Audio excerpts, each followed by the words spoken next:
Hi, here today we have at our offices the musician, businessman and president of Black Country, Mr. Ninder Johal. Hi Ninder, how are you? Good. Yes, Morning. I made it eventually. Good morning, and that's a wonderful looking cup of tea. Brilliant, and you've got biscuits as well? I've got biscuits, hospitality at its very best. No, that's great. First of all, congratulations on the success of the Carver. Thank you very much. It was a wonderful night. It was our first time there as well. Yes.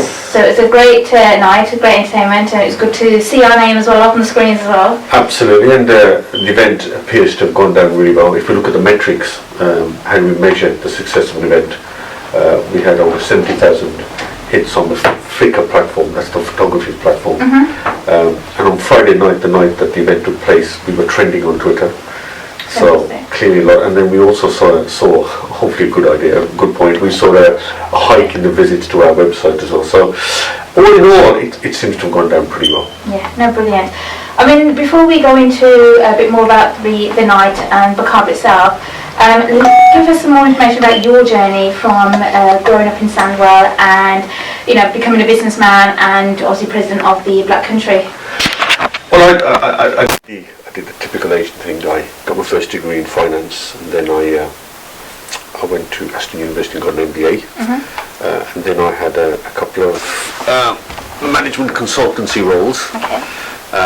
And whilst I was doing the management consultancy, I started a band with BJ called Johal. And of course it became quite difficult to be able to go and gig at night, do shows, come back 4 in the morning and then go to work.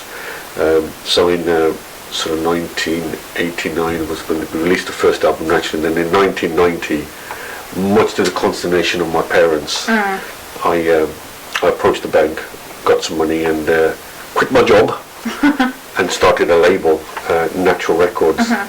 And I had this really, I suppose some would say foolhardy, but I had this notion that one day punk rock music could cross over into the mainstream, and that was sort of the vision.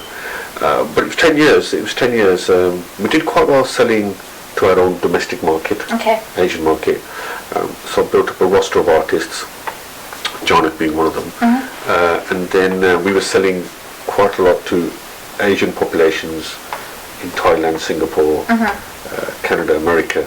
But all the time there's this burning desire that one day we would cross over. And in 2003 we did. Punjabi MC cleared, went number 5 in the UK charts. Went number 1 in 9 other territories. And I think to date the only territory we've never sold Murga to Bachke is China. But then in China they don't believe in paying for music. But other than that, it's been a Dictator film, it was on ER, it was the ringtones for Big Brother. It's been in a few advertising campaigns for Sharwood's here and for Hungary. And in Germany it went number 2. And in Italy went number 1, knocked off somebody called Ronan Keating. I don't know if you've ever heard of Ronan Keating. And for the first time we had a British Bhangra track that truly went global.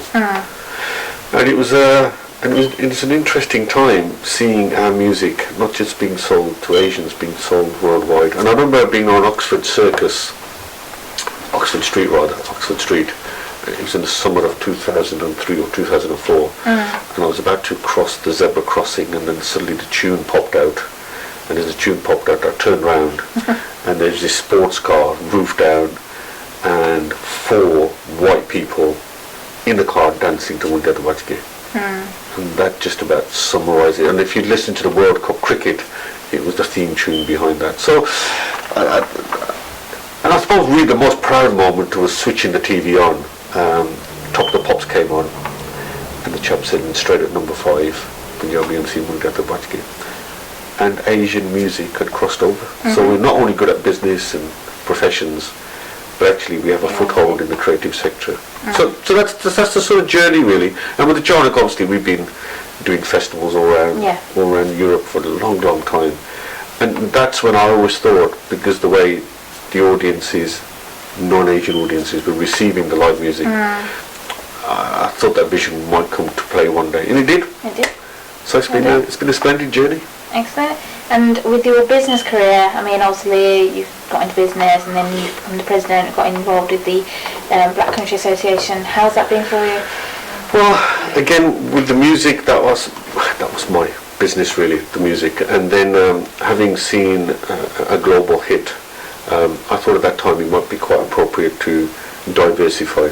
Okay. And that's when I got into event production. Having obviously played with the band, I understood lighting and sound and the way production's put together. So I moved into the event production market, and that then took me to more the mainstream market in terms of business. And then at that point I thought, something, I need to join an organisation that might help me find links. And that's when the Chamber of Commerce came in. So I joined the Chamber of Commerce, and then I discovered within the Chamber of Commerce there was something called BACABA, the Black Country Asian Business Association. So then I joined them, and then over the years I've managed to get into the position where now I've become the first Asian president of the Black Country Chamber of Commerce. And of course the brand BACABA is growing immensely year on year. So yeah, again, it's not been planned. It's, I suppose, a true entrepreneur's journey. You take an opportunity when you see it, and you just go for it, really. And as for the next steps, we'll see where that takes us. But of course, what I'm also concentrating on is only event production and music, but we've just launched our own brand of loudspeakers, HRA. So we're now manufacturing loudspeakers in the Black Country. Fantastic. So that sort of gives you a quick journey as to where I've come from and where I've ended up. Okay.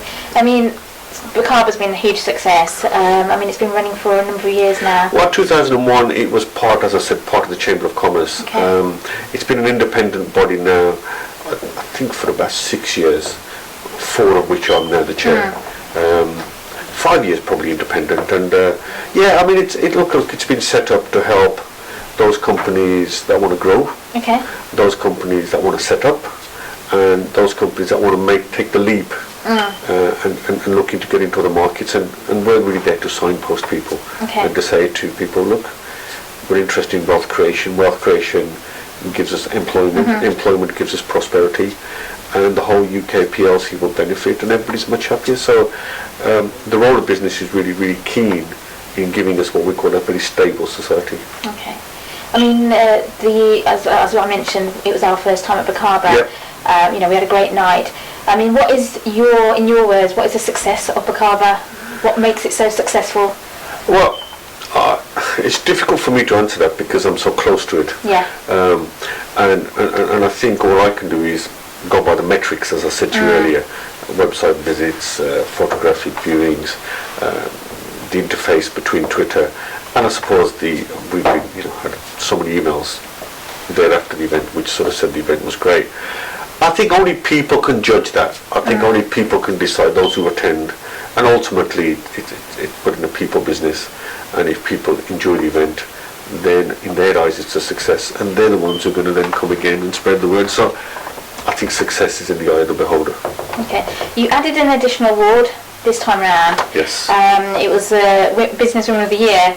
And what is your contribution to Asian women in the UK? Well, it was interesting.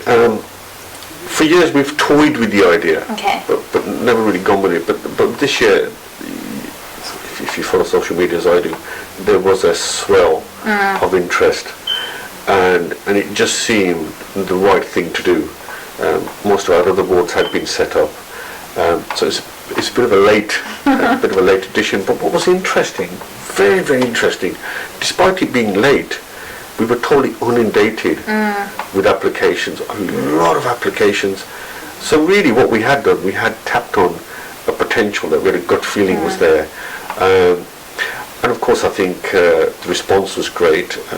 All the nominees were great. Yes. And I think what we did was we served onto the sort of business community the importance of women in business, both as entrepreneurs, but really also recognising that some of them are the real pulse behind the business and may not be up front, but they're the real pulse. Fantastic. So what else are we expecting from Ninder himself? Well, we've got the Johal album coming out soon, so I'll be asking Vijay, a couple of the band members, to come down and perhaps we can do an interview with them. So that's our next big project.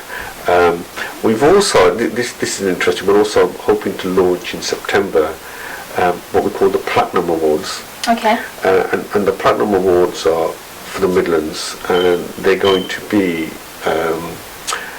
recognising the achievement of professionals. Okay. So these are your bankers, your lawyers, accountants, people in the media, people in the creative sector. And these are the people that are the backbone behind some of the big businesses. If that makes sense. And this is from just Midlands. Yeah, Midlands. Probably, I think the venue possibly will be Birmingham. Okay. So that's the venture we're working on now. Okay. Of course, then we're also launching the Carbon Awards for next year. Then there's the album. And then, of course, my loudspeaker company as well. So, and the presidency is keeping me quite busy. And also, I'm the board member of the Black Country Local Enterprise Partnership. Okay. And that's a partnership between private and public sector. So we have the leaders of the 4 councils who sit there, and there's 6 of us, 7 of us from the private sector.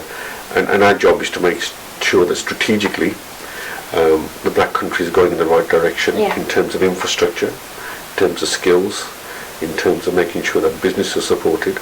And what's been very interesting over the last 2 to 3 years is the greater number of Asian businesses that are now getting business support. Because Asian businesses hitherto really have been sort of, I wouldn't say closed off from the mainstream, but so operational led that they've never been able to see the bigger picture. Okay. But they are now definitely seeing the bigger picture. And so you can see the changes happening. And you can see the changes, and you can see the next generation of entrepreneurs, and the next generation of managers coming through, and the next generation of accountants, lawyers. And I think one of my roles is to ensure that these very key people get the recognition for the work they've done, and that the wider community understands the real role of agencies in the business, in media, and in the profession.